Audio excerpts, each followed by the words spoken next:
welcome to another episode of Reasonably Tactical.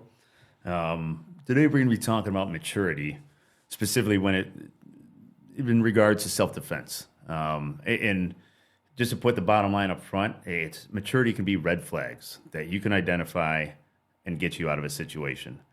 So I'm sure you've seen it. We've all seen situations coming up, where the chest thumping or the drunk at the bar. It was interesting. Last Thursday, after we recorded the last episode, I met a buddy for lunch, and he was actually my first supervisor when I was a deputy on third shift. So we grabbed lunch, had a couple drinks, and guy walks in with a lady, and it's 1 PM, and they're already 3 sheets to the wind. And just being loud and obnoxious and, running his mouth. And we kind of look over and he's like, oh, he apologized. And like, all right, hey, no problem, man. Whatever. But it gets louder and louder and, wants everybody to know that he's buying the most expensive tequila in the bar.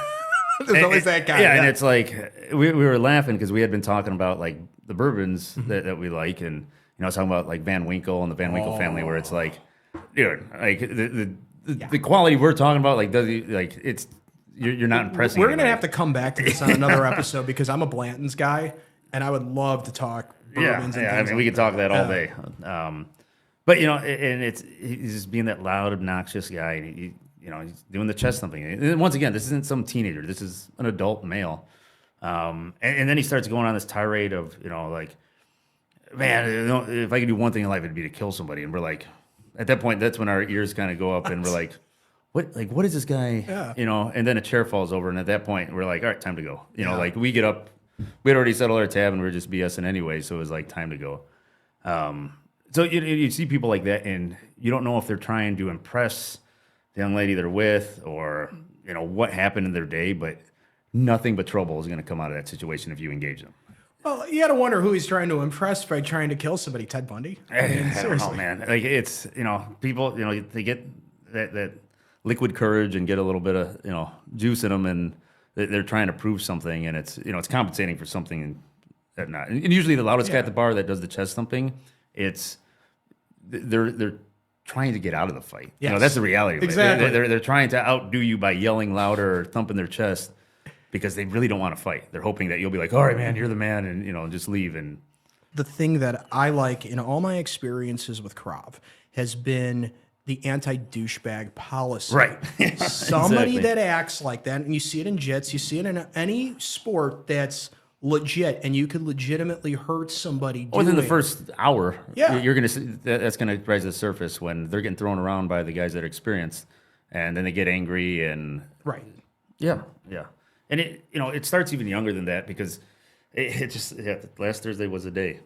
Because you leave, had 2 drinks. Yeah, softball, right? It was a baseball game. I had my son's baseball game in high school, and so go over there, and they and bless them. They started off the season really strong and just have had some. They're in a slump. I'll say that. So they started off the game strong, and then all of a sudden things went south, and one kid strikes out, throws his bat, starts cussing. Nobody says anything to him. Then another guy gets thrown out, and he walks to the dugout, and he's cussing. And, the coach tells him to sit down or shut up. And he's like, fine, bench me. And he's like, okay, you're done for the day. Well, and I have to give the kid's mom credit. She went up and was like, come here. Pulled him out of the dugout and laid into him. But you could tell he was kind of blowing her off because it's mom doing it. But a parent being a parent is nice to see once in a while. Right. And it's, a couple games prior, I think about, I've been a single parent for 10 years. My children's mom isn't the most involved parent. She kind of shows up randomly to things. And it makes a mess for the kids. And my son struck out, which he doesn't very often. So he was obviously upset. And she made some comment, and he's like, Mom, be quiet. And I snatched him up. I'm like, you ever talk to your mom like that again? Like, I'll be the one to pull you out of the dugout. Like, the coach isn't going to bench you. I'll pull you out. And, made him apologize. And that's what you expect. But, it's parents, coaches, primarily parents. If you're there, you need to talk to, these young men and be like, hey, you don't act like this. Like, cussing and throwing a bat, leads to being that drunk guy acting like a douche at the bar. If nobody teaches you how to be a man, and it's like, dude, you're not impressing anybody by cussing at an umpire for calling a strike. Like, you're the one that didn't swing the bat when it was right down the middle. Like, I don't know what to tell you, kid. Well, I'm glad you bring up the point about parenting. Yeah. Now, for those of you who know Marty and I enough on the show, we talk about current events and things like that. And yesterday, off to the side, Marty and I were talking about the shooting that happened in Serbia. Now, I don't know if you know the aftermath of what the president of Serbia said and how that went down, but basically he arrested the parents right away. Mm-hmm. And he said, we have to analyze how your weapon was being stored. And then he did go, I thought, a little way overboard. Oh, well, now we got to analyze the whole licensing process of firearms and this and that. Like, it's like, okay, you made the right first choices by holding the parents accountable. And I do think that is a first step, that parents forget they have accountability, not for shootings, but just in general. Well, it's a responsibility to raise children that can assimilate to society. And it's a bigger cultural issue here. Where I look back, being a single parent for 10 years, I've never, ever had any doubts of taking my kids anywhere. Mm-hmm. And, for people that know the family, we've had people in the highest echelons of the government and the community, at the house or out to dinner. And my kids are both, they walk up to you, they look you in the eye, they introduce themselves, they shake their hand. Yes, sir. No, ma'am. Like, that's how they were raised. And you don't see that. First off, you don't see kids that look you in the eye and talk. I'm glad you say that. I am so glad you say that, because that was one thing in the crumminess of sometimes my father could have been. He always said, you show respect. You show respect, you show respect, you show respect. You look people in the eye. You answer questions that are being asked of you. Right. He said, yes, sir, no, sir, yeah, please and thank you. Yes. That was big. And that was a big thing with my mom too. And deviating a little bit, but I'll ask, do you think that there is honestly a moral crisis that we're facing right now in society? Definitely. And I see it all the time, whether it's, picking up a shift, doing law enforcement stuff and interacting with juveniles, or weekly at the high school. The kids that know me know it's, hey, coach, how's it going, coach? Or Mr. Marty, whatever. But other kids, I'll be like, hey, what are you doing? And they'll look at the ground and kind of mumble, and it's like, no, look at me in the eye and talk to me. And there's definitely a lack of respect. There's a lack of, it's a cultural issue, and we need to fix it somehow. And that's the problem that I have when you start having the state step in and start telling parents, well, what you could teach your kids, what you can't teach your kids. Yeah, and it's hard because they're not in the house every day. They don't know. Well, and I have a huge problem with academics and politicians who don't even have kids. Thank you. Telling us how to raise kids. And it's like, all right, thanks for your input, but shut up. It's like, you don't have kids. You don't some 25-year-old school teacher trying to tell people how to raise their kids, and it's like, come on, you're just figuring out life for yourself, let alone like. Well, and that's the same thing that happened to one of my nieces and nephews. I remember with their teacher was, there's a fine line between punishment and discipline. Yeah. And people don't understand the differences between the two. Discipline basically is training to produce a specific pattern of behavior, whereas punishment, you're literally just imposing a penalty on them for acting away. They're not learning anything from that. No, not at all. So, I'll let you go a little bit further on that if you don't mind. But there should always be a lesson. It's if you just yell at your kid, or if you just yell at somebody, they're not going to learn it. They're just be like, oh man, you're a jerk.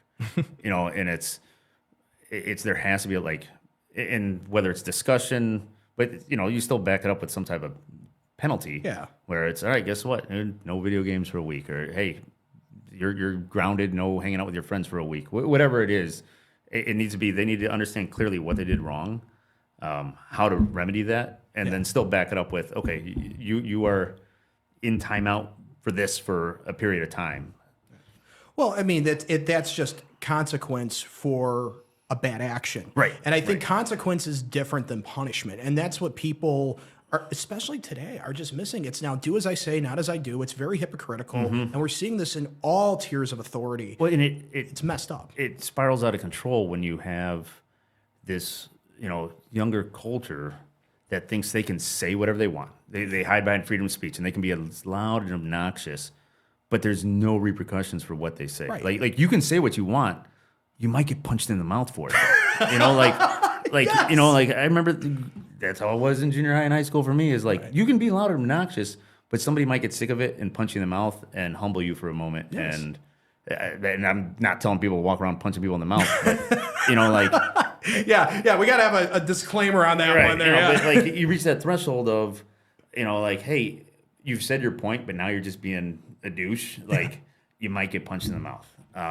And I think, that would shut some of these people up, and they wouldn't be as loud as obnoxious. But, going back to the red flags when it comes to maturity. Yeah. We kind of talked about how it can spiral out of control, but, first thing is that chest thumping. Somebody comes in and you could tell they're heated about something and they're telling everybody how awesome they are, how badass they are. And, that's one of those things, all right, I'm just going to avoid this person, not even engage so it doesn't even become a thing. And that might be just moving to the other side of the bar. That might be leaving, a restaurant or wherever you're at and just, it's that whole live to fight another day thing. Yeah. And with that, it's, they're obviously trying to prove something. And it might be trying to impress that chick at the bar. It might be trying to, they're trying to solidify how awesome they are to themselves, but they're missing something. Even more dangerous is, they're trying to impress their buddies to prove that they are a tough guy. And that's when you get the swarm mentality, and it never pans out well for anybody. And the last thing is, real fighters don't go looking for fights. Like they're not sitting at the bar or a restaurant running their mouths. It's because they already have that confidence of I don't have to prove myself to anybody. So why would I sit here and try to start something? And it just it's so out of control. You see it, and it's just 1 o'clock in the afternoon. Like I said, guy in there running his mouth, and it's dude, what are you? Who are you literally trying to impress in this bar right now? And that's what I don't understand either. Is why somebody gets that way. And like we said earlier, it all comes back down to how they were raised and what they were allowed to get away with. Right. And that's where, we talk about everything, and it's not like this is unfixable. There's always something that can be done. And first, it's parents, extended family, the community. We have to raise our children to be mature. They're going to mess up. They're going to do dumb stuff. But it's how we teach them to bounce back from that. We have to stop with the, you can do no wrong mentality. We have to stop with this. You can act however you want. There should be consequences. You can act how you want, but you might get pulled back by your collar and be told you messed up. Now there's a consequence. And like we talked about beginning with the bar thing. If you're confronted by one of these guys that's just chest thumping, try to diffuse the situation. Yeah. Hey man, sorry. Oh, I didn't mean to bump into you. Let me buy you a drink. Hey, I was about to buy a drink for my old lady. Let me buy you and your buddy a drink, and we'll call. Sorry. And just diffuse the situation. That doesn't work. Leave. You can always be hey, let me close out. Let's get out of here. And that's what we ultimately did, because why get into it with this guy? And well, no good could come out of that. Yeah, exactly. No what's there to gain from getting into it with some drunk at a bar at 1 PM on a Thursday? There was just so many things wrong with that situation, man. It just and then the last resort is obviously defend yourself. You've tried diffusing the situation, you've tried leaving, and they're following you out. Then it's you always have the right to defend yourself. And people get so afraid of, well, I can't. If I were to fight back, then I'd be the one to get in trouble. And that's another cultural issue that we've created, where we've allowed people to act crazy, to do things and steal and riot, and then when you try protecting yourself or your own property, then all of a sudden you're the bad guy, and that needs to stop too. Your elected officials and your elected law enforcement leaders need to get with the program, and we need to start finding better candidates that, no, laws are laws. You're not going to act like that, because we're going to squash it, and we don't care what party you're part of or what ideology you identify with, if you are breaking the law, you will be held accountable. If you are defending yourself, and it is truly defending yourself or your property or your family, you are in the right, not this person or group that is destroying a neighborhood. And that's exactly where I think everything started breaking down over the last few years, was this just attitude of, well, they could do it because this person feels that they are entitled to acting a certain way due to society, due to this, due to that, or because simply, well, hell, they just told me I could do it. Right. And you have politicians doing a lot of doublespeak, and honestly, it's very confusing. It's very detrimental to the American society, because people that would normally be law-abiding citizens, I would say, and I will give them benefit of the doubt and say, look, they're normally law-abiding citizens, but you just gave them a carte very blanche long... to do what they want. Yeah, exactly. It's funny you bring that up, because I remember this was I was getting ready to go on a trip, and I had to go down to Tampa for a brief before I left. And one of my medics was actually down there. So he was sitting in his hotel room, sipping on some bourbon, and we're watching as like the Baltimore riots are playing out. Yeah. And I remember at the beginning of the evening, while we were having dinner, where the mayor said the police will not get involved. Yeah. So that's where they gave him the carte blanche. So then by 9 o'clock, we're watching it, and neighborhoods are burning. People are looting, breaking into every business that's there.